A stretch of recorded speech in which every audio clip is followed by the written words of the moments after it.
I got this thing that I've been doing to my kids since they were super little, where I just flip around letters and the names of restaurants and TV shows and things like that, and then I just say it wrong. And especially when they were learning to talk, they get all upset. I'm like, hey, kids, let's go to Rex's Toad House. No, Dad, you're saying it wrong. It's Texas Roadhouse. Oh, my bad. Okay. And then gradually, of course, they figured out that I'm just playing with them. And then they did me this great kindness, which is they started making up their own and trying to get a rise out of me. And I hope that we do it forever until the end of time. Well, they got this show that they watch that I called the Brit Greatest Shaking Bro, but apparently the actual name is the Great British Baking Show. And it's one of these reality shows where, there's a contest or whatever and there's stakes, but the stakes really aren't that huge without exaggerating them using editing. And so there's this thing, and you've all seen it. If you've seen any kind of show like what I'm describing, it's a thing where they get ready to announce the judge's decision. And they say, well, this was a tough one to call, but after talking about it, we've decided that. And then there's a pause, and it shows the face of the contestants, shows the face of the judge, back to the contestant, back to the face of the judge, back to I could do this all day. It goes on for seemingly eternity. And then they announce the verdict. And it's so overblown and it's so ridiculous. And I think it's just sort of symptomatic of this artificial attempt to create stakes and tension in the era of streaming, when we're the better part of 100 years into the age of television and movies, and we're all just getting numb to everything. So you got to fake it. You got to make all of that hype happen there. So all of that said, I'm not really in a great place to evaluate how much hype the Bible should or should not have when we open it and read it. But I would say this. For a book that has such amazing drama and such unlikely things happening on metaphorical screen, it's usually pretty chill about how it reveals those outcomes. It very rarely withholds what happens next to try to build tension or make you really wonder. I mean, when the action occurs, it spells it out. And then Jesus went up to the tomb and he was like, all right, Lazarus, just quit being dead. Come on out. And then Lazarus came out. And that's it. You don't get, then Jesus said, Lazarus, come forth. And then they looked at the tomb for a minute. And then they looked at Jesus for a minute. And then they looked at the tomb for a minute. And then a tiny bead of sweat appeared on Jesus' forehead. Then they looked at the tomb and nothing happened. Then they looked back at Jesus and the ladies who were there, and they looked really nervous and embarrassed. Then they looked back at the tomb. And then something happened, and Lazarus, it doesn't play like that. And sometimes it feels weird, I think, to our modern sensibilities that we get these really dramatic buildups, and then it's just, all right, well, here it is. This is what occurred. And that's what happens here in Esther chapter 5. We've spent, what are we at now? Like 98 episodes building up to this moment. Will it turn out that all of these providential events that have just happened to line up the way they have through the first 4 chapters of Esther, is all of that going to add up? That Queen Esther is going to be received by the king? Has she banked enough goodwill? Is she still the apple of the king's eye? Is she catching him in the right mood on the right day? It all comes down to one simple reality TV show-like gesture. Who will the dude hand the rose to? Who will receive the totem? Who will be handed the trophy? Will the king raise his golden scepter to receive Esther, or will he not? Here we are. The fate of the entire redemptive plan hinges on whether or not that scepter is raised to Esther or not. The fate of the entire story of the Jewish people hinges on this moment of eye contact. She's done everything she can to set this up the right way. The music gains tension. Esther looks in the mirror in her chambers one last time. She closes her eyes for one last moment of reflection. The doors of her chamber are swung open. She walks down the hall. Tense music builds. I'm making all of this stuff up, but I'd like to imagine that it happened. And then Esther 5:1. On the third day, Esther put on her royal robes and stood in the inner court of the palace in front of the king's hall. The king was sitting on his royal throne in the hall facing the entrance. When he saw Queen Esther standing in the court, he was pleased with her, and he held out to her the gold scepter that was in his hand. So Esther approached and touched the tip of the scepter. Cue the triumphant music! She has been received by the king. She has been granted an audience. She now has the most valuable, powerful possession in all of Persian culture, in all of Persian commerce, in all of Persian politics.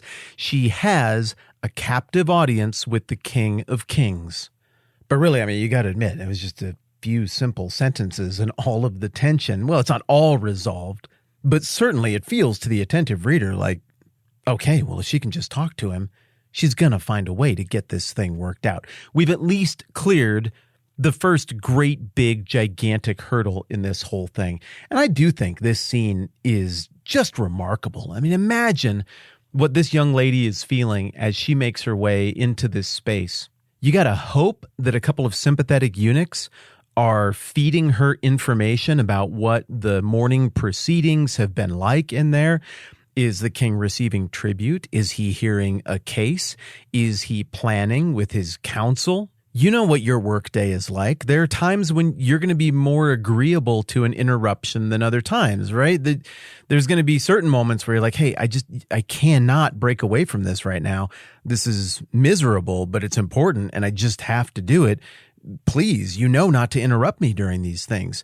And if you have kids, they kind of know what sort of activities during the day that they should not bother you during because they're not going to get the answer that they want. There are other things that happen during the day where once you get past them, you're in this great lighthearted mood because you got past the big hurdle and you're feeling wonderful about things. And the whole day is downhill from here. It's going to be all right. And if you have kids, they've probably figured out that that is a great time to approach you with a petition. You probably have things in your life that don't come up all the time, but when they do, get out of your way. You are not hearing anything. You are not in the mood for it. This puts you in a completely other state of mind. And no matter how much you try to be mature about it, it just doesn't happen. And people really, really would be well advised to leave you alone. I've got to think that as sympathetic as this court seems to have been toward Esther, as much as she seems to have been the sweetheart of the palace from the very moment she showed up as a young lady, I've got to think that in the same way you got the little mice and birds and critters and all of those classic Disney tales always helping out the pure, fair princess, I gotta think the same thing is happening for Esther here. And I think it's a very reasonable suspicion to imagine that somebody was feeding her information about when the right time to walk in would be. A time that would not embarrass the king, a time that would not interrupt the king, or heck, maybe a time that would interrupt the king and give him an excuse to get out of whatever he was doing without losing any face. I'm sorry, I'm sure your case is very, very important, but my elegant queen has arrived and I must receive her. Be gone! Or maybe she just fluked into it and walked in there at exactly the right moment. But whatever the case, it looks like she didn't have to have anyone push open the doors for her. She simply walked into the inner court of the palace in front of the king's hall. The king is sitting on the throne, facing the entrance, and she doesn't even have to ask anything. Maybe she could even pass this off like she was just walking by, and it was almost the king, who's highly influential's idea to call her in. When he saw Queen Esther standing in the court, he was pleased with her and held out to her the gold scepter that was in his hand. Probably more likely than just happening by, she assumed a proper position of respect before the king. Tomorrow we're going to talk about the artifacts, the art we have from the ancient Persian court that characterizes what it looked like to come before the king. So maybe she just did everything so perfectly by the book that he was delighted by that, along with her beauty, and was eager to welcome her in. Either way, however it happened, we know that it was a formal reception, because by extending the scepter, he is communicating to everyone who is armed in that space that her approach is welcome and allowed, and no one need be on guard over this. He is also signaling formally, as the person who more than anyone else understands the commodity that is access to him, he is signaling that he is giving that very valuable thing freely to his queen as she is allowed to approach.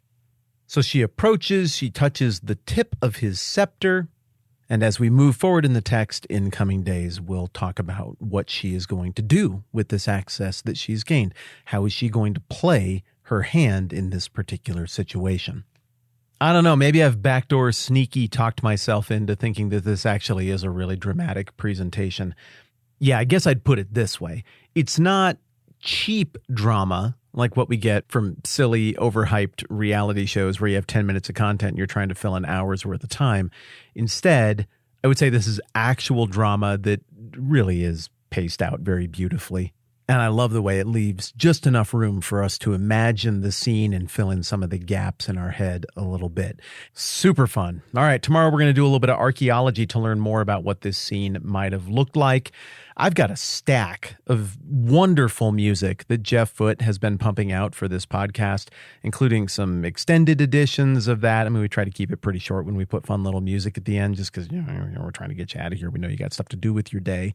But I got a bunch of that. And from time to time, I publish that music for the patrons of the program at patreon.com/TMBH. So if you support the program and you get a kick out of the stuff that we do at the end, I'm going to be publishing a bunch of that music for you for free as a thanks for supporting here over the next few weeks. I've been gradually taking all of Jeff's music and assigning it in a way that is thematically appropriate as an individual ringtone for different people in my lives.